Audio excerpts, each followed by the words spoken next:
Welcome to lecture 11 on electrical machines 1, and we have started discussing about modeling a practical transformer. Earlier we started with ideal transformer, which means that windings has got no resistances, leakage flux is negligibly small, there is no core loss. And then it was so easy. Only thing, when you connect a load on the secondary side, there will be reflected current, and that will decide the primary current. Similarly, we found out what will be the equivalent circuit referred to the source side, that is primary side, and to the referred to the load side or secondary side. Then we started discussing about practical transformer. I first told that let us first assume that only there exists finite magnetizing current. It is not fully a practical transformer, but only a transformer having a finite magnetizing current.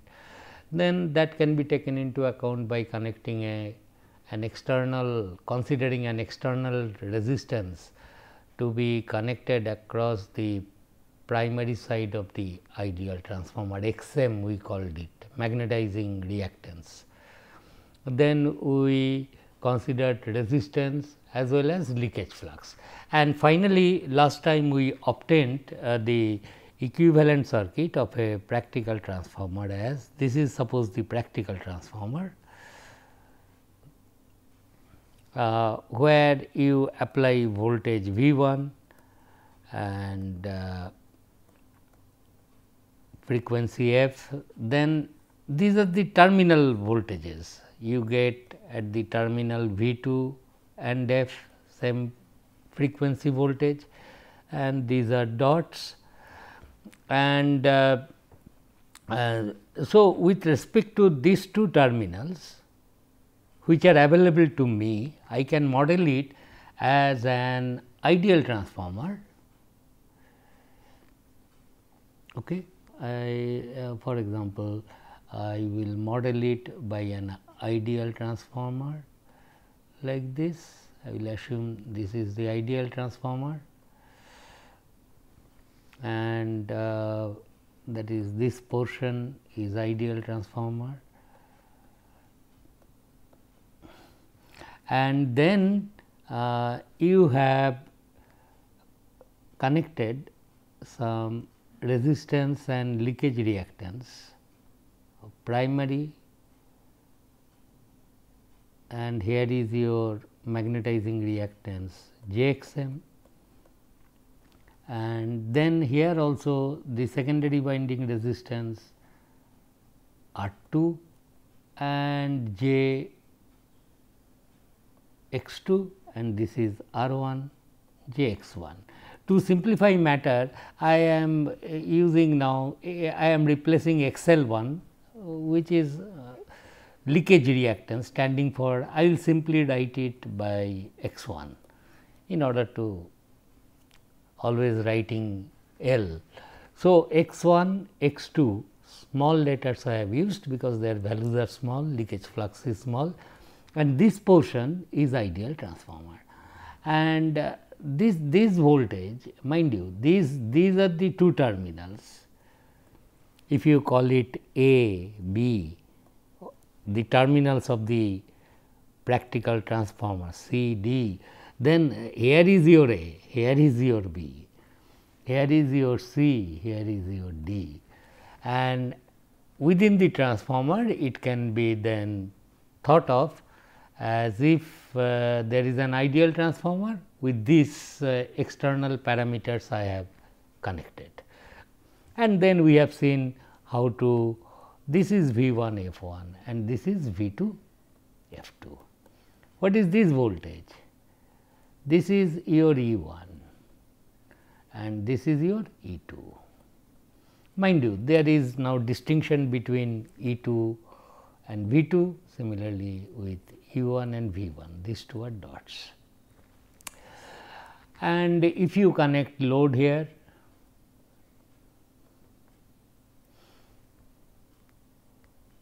then this current is I 2 phasor current, this is Z 2, and if this ideal transformer we know if it carries current I 2 coming out from the dot, immediately on the primary of the ideal transformer, this is the primary of the ideal, I 2 dash will come, and this is magnetizing current I m.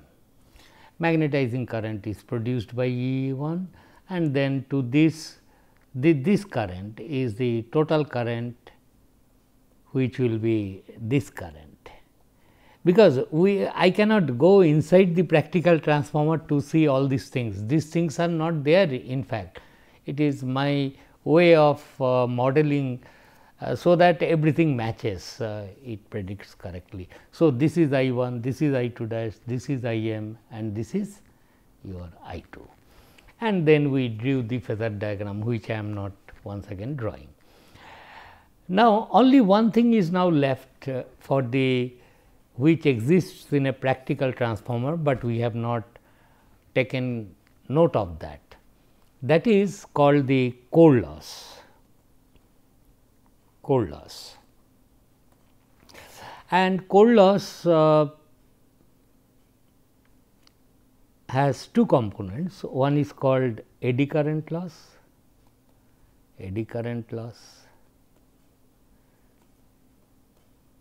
and the other is called hysteresis loss.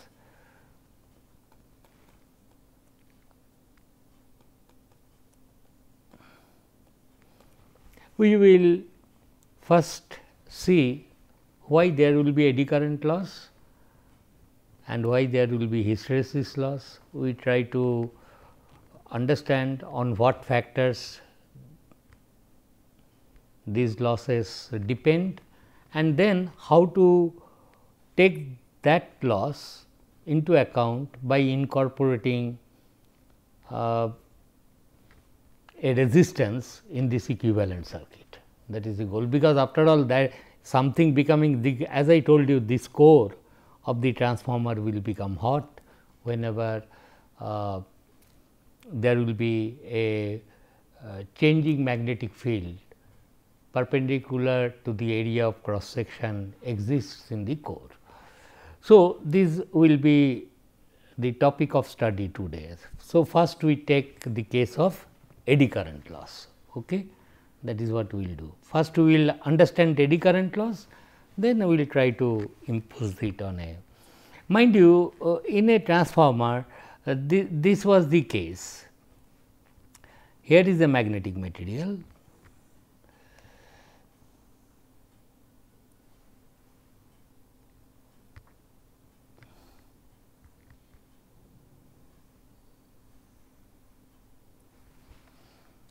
Okay, and this material has got a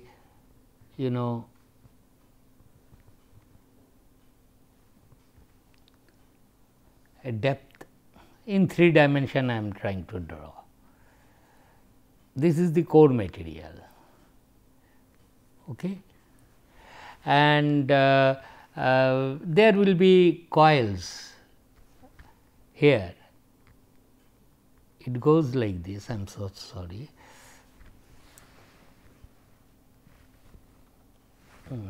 Anyway, I will take this one. I will take it out.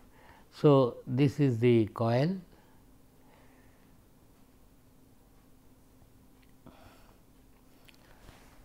And here we are connecting an AC source. That is the thing. Secondary coil I am not drawing to begin with. Acha, if this is excited from an AC voltage source V 1 with frequency f, then we know there will be current drawn from the supply, which will be flowing like this. Of course, this current will be time varying current, lagging approximately the voltage by 90 degree and so on. But nonetheless, there will be fluxes produced in the core, that is phi t, that too will be time varying. Okay. And the cross sectional area of the core is a rectangle, that is these areas.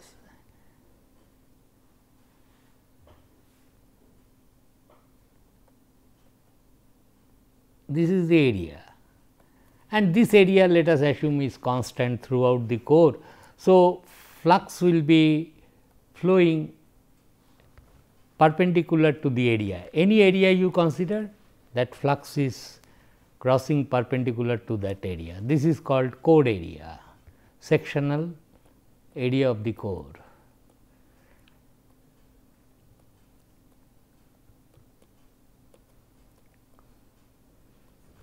This is the thing.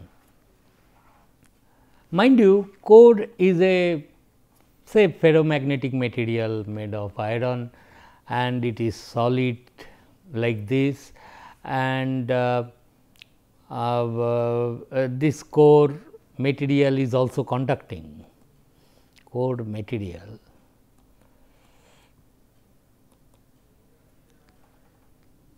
can conduct electricity, because iron, not a good material like your copper, but it also carries current. It can allow current to flow. Core material can conduct current. Okay. Core material means say iron or ferromagnetic material. So, they are good conductor of electricity. Now, if you look at this cross sectional area, the left hand column, I will draw it separately in this way. This is the sectional area, and here is this side I am drawing, understand. This is the thing. What I told, through this these flux lines are coming now, many flux lines. See, these are B or phi. B is also function of time, because phi t is after all B t into the cross sectional area A. This is the cross sectional area. Now, so there is a time varying flux. Sometimes flux will go left hand side. Incidentally, this vertical part of this core material, they are called limb. This is also limb, and these horizontal portions are called yoke. Okay. So, in the limbs, this is the left limb I have drawn, and this winding I am not drawing, it is there. So, I have cut it and trying to figure out what is happening, how flux lines are flowing perpendicular to this cross sectional area. So, this area is here, I have got this sectional area, got the idea. So, this is this. Now, the moment there is a time varying flux, we know that if you have a closed turn, suppose a rectangular turn, you imagine, okay, and there is a perpendicular to this, there is a time varying flux phi t. Suppose a single turn you consider, single turn of conducting material, single turn, and suppose you have a time varying flux perpendicular to its area. Then there will be induced voltage in this turn. What will be the value of this induced voltage? Number of turns, that is 1, suppose single turn, into d phi dt.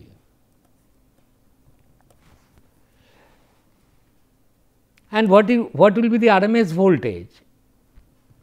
RMS voltage in this single turn,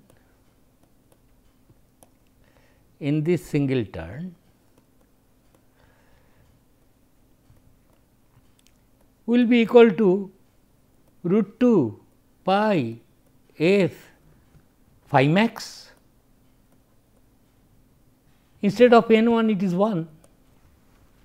See, this turn is not this turn which makes the coil.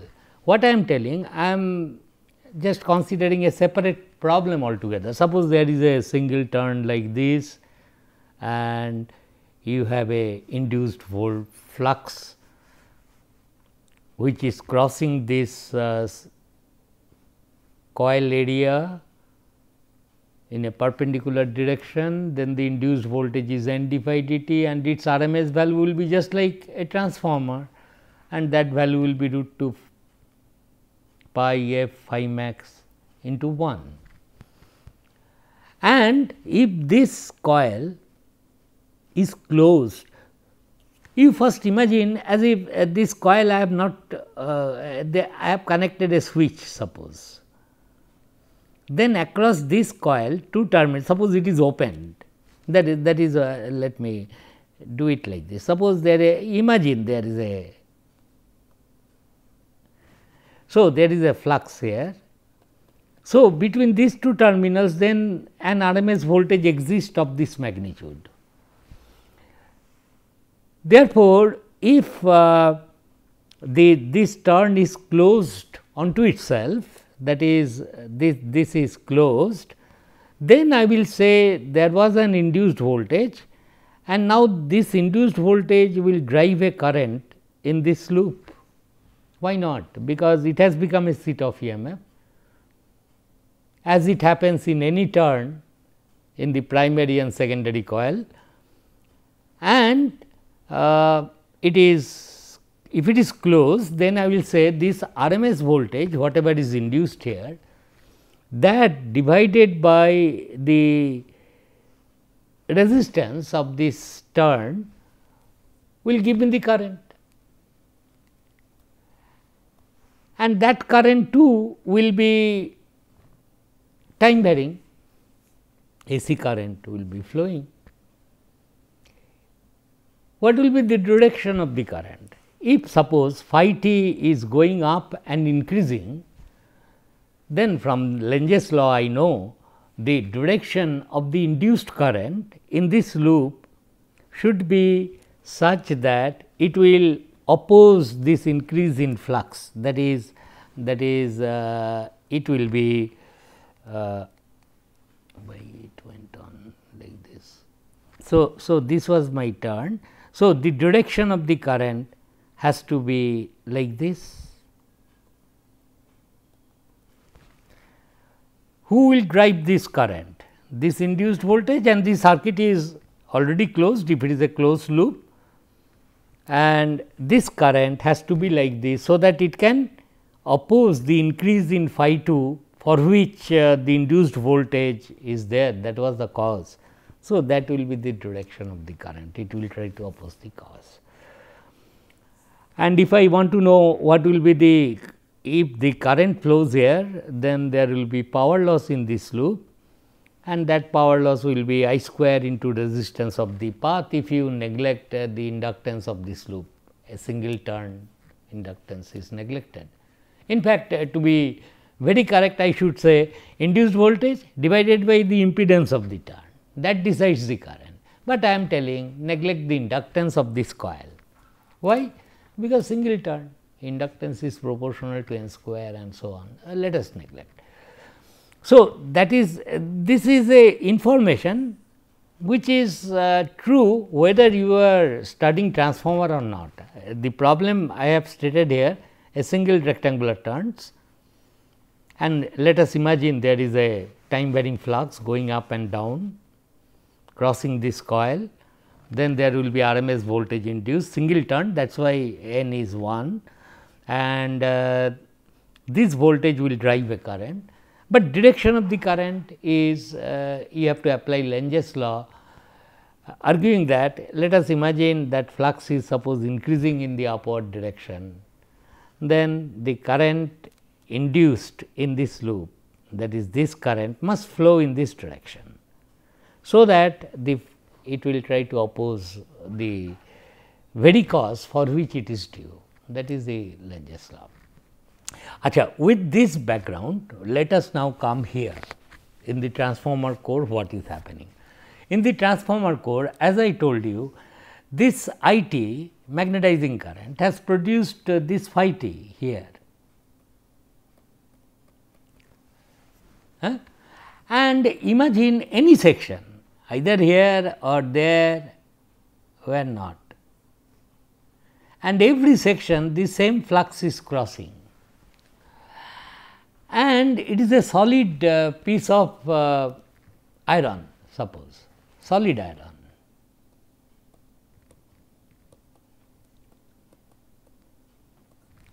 Now, the question is where this fits this thing here.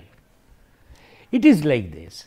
If I simply draw this way, try to understand first. This is the, suppose I am looking from the top, this thing I am looking from the top. This is the section, the flux lines are coming out. So, flux lines are, suppose this is the direction of B. I have just shown one line, B is coming out, and if it is coming out and it is time varying, going up and down.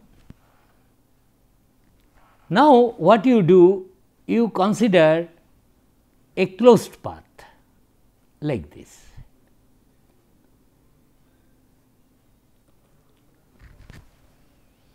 So, this closed path, I can imagine, oh, there is a single turn here, through which there is a time varying flux like this. Therefore, in this path, in this loop which I have considered, there will be an induced voltage whose value will be root 2 pi f phi max enclosed by this area, not this full phi max. If you consider a single loop like this, then you have to take this area and then calculate what is the phi max there into 1, and this switch is already closed, you have nothing to do. Imagine any closed path through this time varying flux perpendicular to this area, and there will be induced voltage, and there will be, if it is going up, your eddy current loss, direction of eddy current in this single path considered should be like this, because your B is coming out and it will go inside because of this induced current. It will try to oppose that cause. B was increasing upward direction, so it will try to oppose the cause. And this current is called IAD, eddy current. Now, the big question is, this thing, does it happen to this selected so called closed loop? No, it will happen in all the possible. Suppose this is the cross sectional area, you can select a path like this, you can select a path like this. Are you getting? These are paths of eddy current, eddy paths. You can select a path like this. Any closed path you imagine, there will be induced voltage in that loop. You can figure out how much it will be, and that divided by the resistance of this path will give me the current in this loop, next loop, next loop. I mean, therefore, these currents, eddy currents will be, I cannot avoid. If it is a solid piece of iron, and if we are claiming that it is a time varying field exists here perpendicular to this cross sectional area, then eddy currents will be flowing. It is not in the coil, induced voltage in the core, and there will be eddy currents. And because of that, this each of this loop current, I square into R of this path, I square into R of this path. So, if it is a solid piece of iron, you will find it has become hot if you touch this one with your hand. Core material, if you touch, it will become hot. Therefore, there will be power loss. where the power loss takes place in a transformer, in the winding resistance, coil resistances R1 R2, whenever they will carry current, there will be power loss taking place. That is incidentally called copper loss. That will come discuss in detail, but what I am telling, if you touch the core, it will become hot. Why it will become hot? There is no electrical connection between the coil and the core, which is made of say iron, solid iron. The reason, one of the reasons will be because of this, because through the sectional area a time varying flux exists, and you choose any conceivable closed path, there will be induced voltage and eddy currents.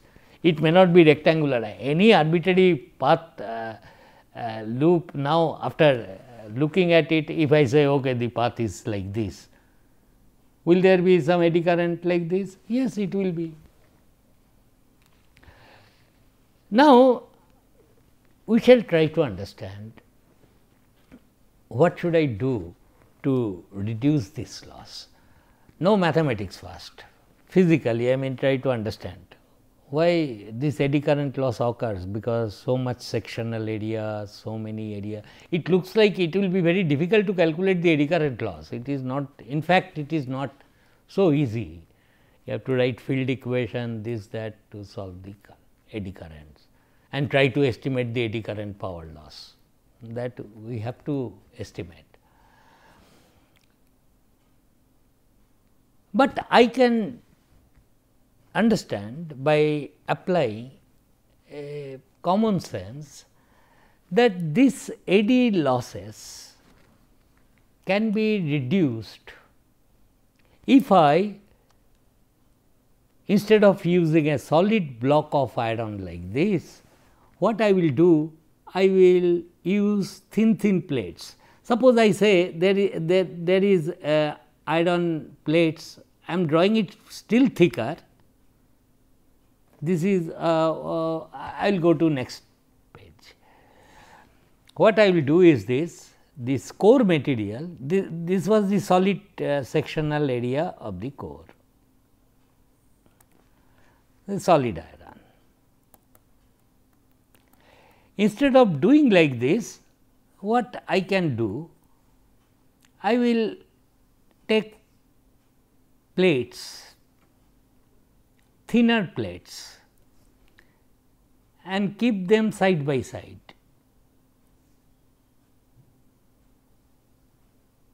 Thin plates.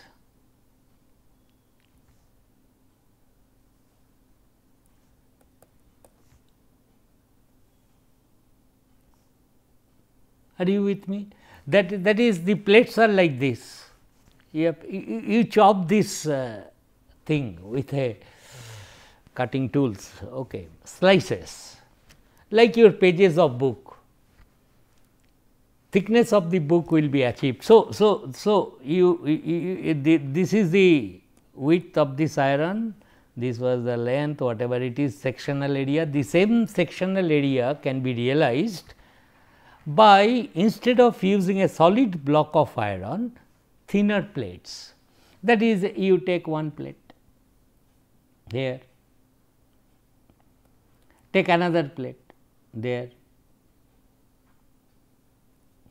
and stack them together, clamp them to get, I think you have got the idea. So, the sectional area from the top, if you look, it will look like this, okay, thin plates. I will show you. Suppose this is a thinner plates like this, magnetic circuit, they are able to see now, thinner plates. You iron plates and you put another like this. I have brought only two, you can put several such plates to have a height here, that is the width of this magnetic circuit, this portion. So, many thinner plates you use of small thicknesses and stack them together instead of using a solid iron. But then Not only that, also what you do, that is very important step. You simply, it is a solid iron, you simply cut it in different pieces, stack them together. No, not like that. Then what you have to do is you have to give a varnish coating to each plate, give a varnish insulation, paint it, varnish insulation, so that each plate is electrically insulated from the next plate. Although they are side by side kept like this, this is one plate, this is another plate. You place it, but between these two plates there will be no current can flow, because this plate is insulated from this plate while you are putting. So, each plate has its own electrical identity, it is not dictated by the others. So, this one, this length, and this is the width. Suppose this is the length, this is the width of this area, this is the width. I can realize that one like this, that area will be realized, and I kept several thin plates together. And then where is your coil? In this previous diagram, if you see, okay, where is the coil? If I draw it like this, the sectional view, where is the coil? Coil must be shown here. This coil, if you look from the top, this is this one. So, coil was here, is not coil. I think you have got the idea. This coil, this primary coil, it should be shown around, it creates flux like that. Anyway, so this will be the RMS induced voltage. Where that fellow has gone? Next page. This was the thing. Therefore, the coil is here, still total flux phi max is primarily decided, as you know, is V 1 by root 2 pi f n 1, is not approximately, at least this is phi max if you give. So, phi max is perpendicular to this sectional area. Coil is here, which has created this phi max sin omega t, and it was doing like this. Here also phi max was in this direction, here also phi max in this direction. Okay. Now, what is the motivation of using this number of plates? Motivation is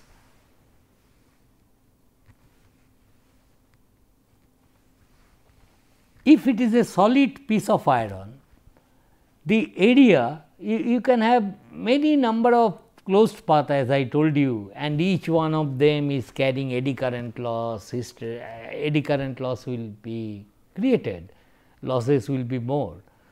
So, by common sense, then it looks like instead of using a solid block of iron, I will now do it on this page, so that you appreciate the point. Instead of using a solid piece of iron, if I use thinner plates like this, I am showing the gap larger, so that we understand the point. So, this is a plate and there is phi perpendicular to this, there will be eddy currents now, but if you make thinner plates, the eddy current paths or number of paths available will become less for each of the plates. Getting each plate is electrically insulated from the other. So, if you want to concentrate on a single plate, you will see, oh, in this plate the eddy current loss will be less, because of the thing, Therefore, we will use these plates to make instead of using a solid iron, better use thin plates, thin insulated plates.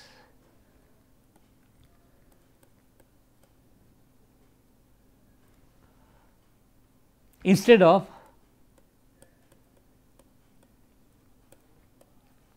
solid iron, it will lessen that thing very much, because each plate is electrically insulated from each other and eddy current will, in fact, if I say this thickness of each plate is so small, you will not find any eddy path existing.